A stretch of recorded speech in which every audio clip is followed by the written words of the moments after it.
길게 설교를 하면은 오래 살게 되겠죠. 7분 안에 끝내도록 하겠습니다. 그리고 나머지 순서 빨리 교육이 얼마 안 남았으니까 마지막까지 주님을 예배로 찬양드리고 돌아가시기 바랍니다. 남편은 교회 나오는데 아내는 교회를 안 다닌다고 합니다. 그런 집안이 가끔 있거든요. 요즘은 여자들이 세서 남자들이 아무리 얘기해도 여자는 안 믿는 그런 가정들이 있는 모양입니다. 이 남자분은 굉장히 신앙생활을 잘합니다. 그래서 성경 공부도 착실히 잘 참석을 하고, 그리고 신앙도 아주 좋은 교회 집사인데요. 오늘 같은 부활절이 있습니다. 그래서 아침에 교회 가기 전에 식사를 하는데 자기 아내가 어떻게 말하는가 보려고 궁금해가지고 오늘 마태복음 28장 이 말을 한 겁니다. 예수님이 부활을 하셨는데 제자들도 있는데 왜 하필이면은 막달라 마리아하고 여자들에게 먼저 보였을까? 그리고 갈릴리로 갈 테니까 가서 빨리 전화하고 왜 여자들에게 그 말을 했을까? 그러면서 자기 부인이 어떻게 얘기하는가를 지켜본 겁니다. 교회 안 다니는 사람은 뭐라고 얘기하는가? 그랬더니 자기 부인이 밥 먹다 말고 그렇게 얘기를 하더랍니다. 그래야 입이 싼 여자들이 빨리 가서 얘기를 하지. 그렇게 하더랍니다. 우스갯소리로 말씀드렸는데, 부활을 알려줘야 되는 겁니다.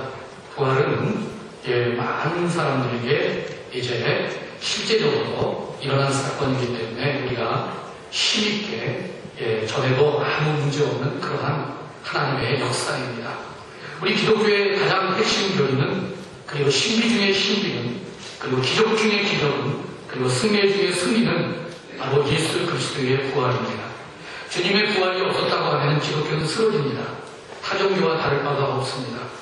때문에 이 부활이라는 것은 아주 우리 기독교만이 가지고 있는 독특성이고, 그리고 생명입니다. 이 예수님의 부활이 우리에게 보여주는 것이 몇 가지 이제 보여주는 것이 있는데, 그게 뭐냐 하면요, 우주적 승리를 이제 말씀을 하는 것인데, 죽음에 대한 승리입니다. 우리의 허물을 용서하시려고 십자가를 지셨죠. 물과 피를 다 쏟으시고 살을 지키시고 죽으셨습니다. 그러나 사흘 만에 부활로 승리하셨습니다. 역사적인 사건이고 또 실제로 있었던 사건이죠. 환상이 아니라 지어낸 얘기가 아니라는 사실입니다. 때문에 우주적 승리입니다. 있을 수 없는 일입니다. 죽음에서 다시 살아나신 거죠. 두 번째는요, 불의와 죄악에 대한 정의의 승리입니다. 사탄들은 이긴 줄 알았을 것입니다. 그러나 사흘밖에 가지를 못했습니다. 예수님은 십자가의 부활로 승리를 하셨죠. 우리가 예수님을 죽였다. 더 이상 시끄럽지 않겠다. 더 이상 쓸데없는 얘기를 듣지 않겠다. 그리고 자신만만했지만 사흘밖에 가지를 못했습니다. 모든 죄를 다 용서해 주시는 그러한 사건이 일어났고, 사탄 마귀에게는 승리하는 그러한 십자가의 승리가 있게 된 것이죠. 세 번째는요, 비진리에 대한 진리의 승리입니다. 예수 그리스도를 부인하고, 그리고 그 가르침을 부인하던 사람들은 더 이상 부인할 수가 없게 되었습니다. 이제는 다 믿어야 될 수밖에 없는 것이죠. 그래서 그야말로 성경에 있는 하나님이 말씀으로 천지를 창조했고, 그리고 홍해가 갈라지고 바다 위를 걸었고, 오병이어의 기적이 있었고, 죽은 자를 살렸고, 구원의 십자가 예수 그리스도를 믿으면 다 구원받는다는, 죄의 용서를 받는다는 이러한 사실들을 주님의 부활로 인하여서 믿지 않을 수가 없게 되었다는 것입니다. 이것이 바로 우주적 승리입니다.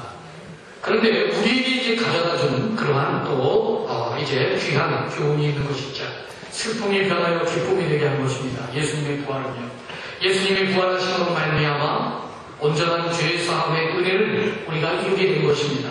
부활이 없었으면 우리는 온전한 죄 사함의 은혜를 입지를 못하는 것이죠.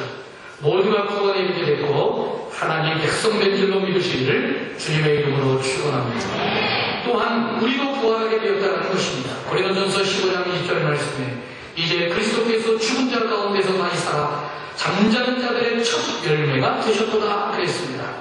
예수님의 부활은 주님을 믿는 우리도 부활할 수 있다는 확실한 확실한 메시지가 되는 것이죠. 부활의 확신 속에 살아가시는 그런 우리 모든 분들이 되시기를 다시 한번 주님의 이름으로 축원합니다. 세 번째는 죽음의 불안과 공포가 변해서 평강이 되었다는 것이죠. 부활의 신앙 가운데 있는 사람들은 그 신앙으로 말미암아 더 이상 죽음으로 인해서 겁내지를 않는다는 것이죠. 왜냐하면 우리는 부활할 수 있다는 소망이 있기 때문에 그렇습니다.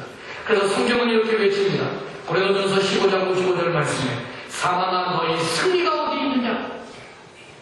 죽음으로 모든 것을 끝내는 것 같지만 사실은 끝내는 것이 아니라 새로운 시작이 될 수밖에 없다는 것입니다. 이러한 모든 것들이 주님의 부활로 이루어진 줄로 믿으시기를 주님의 이름으로 축원합니다. 네 번째는 시리와 절망의 삶이 새 힘과 새 소망의 삶이 된다는 것이죠. 우리가 주님의 부활을 믿을 때에 이 땅에서도 우리는 새로워질 수가 있다는 것이죠. 주님의 부활은 우리 마음속에 역사하셔서 우리를 승리로 이끄시고 그래서 절망 가운데 더 이상 있지 않게 한다는 사실을 또한 확신하시는 그러한 우리 모든 분들이 되시기를 주님의 이름으로 축원합니다. 이 시간을 통하여서 부활을 믿는 성도님들 아픔 가운데 있다 할지라도 치유의 능력이 있기를 주님의 이름으로 축원합니다. 절망과 좌절 속에 있다 하더라도 부활신앙으로 말미암아 새 소망 가운데에서 다시금 분연히 일어나는 그러한 역사가 있기를 주님의 이름으로 축원합니다. 안 되는 일 가운데 우리가 살아간다 하더라도 이제는 잘 되는 일만 있는 그러한 역사가 있기를 주님의 이름으로 축원합니다. 때문에 부활신앙은 곧 승리의 신앙이 되는 것이죠. 인도의 수상 대부는요 이런 얘기를 했습니다. 그는 신앙 가운데 있지 않았지만 수천 년의 세월이 흐르되 그 인도를 얘기하는 거죠. 인도는 수천 년의 그 세월 속에 있었지만 사람들로 하여금 땅을 개간하고 집을 짓고 댐을 건설하도록 동기부여를 하지 못했다는 거예요. 그렇게 살아가도록 백성들을 이끌지를 못했다. 그러나 기독교는 칭송받아 마땅하다.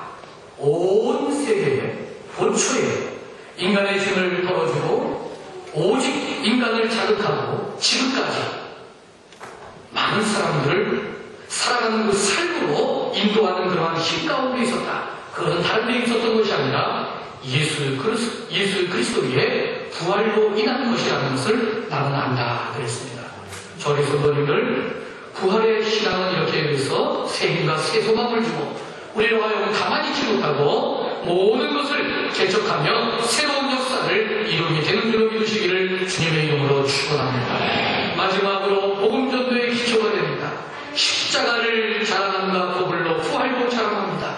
그래서 우리 기독교는 온전한 살아있는 그러한 참으로 하나님의 역사인 것입니다. 담대히 주님의 부활을 전하실 수 있는 그러한 우리 모든 성도님들 되시기를 주님의 이름으로 축원합니다. 늘 부활의 신앙으로 내세에 대한 소망과 이 땅에서의 승리의 삶을 살아가시는 그러한 우리 모든 성도님들이 되시기를 주님의 이름으로 축원합니다.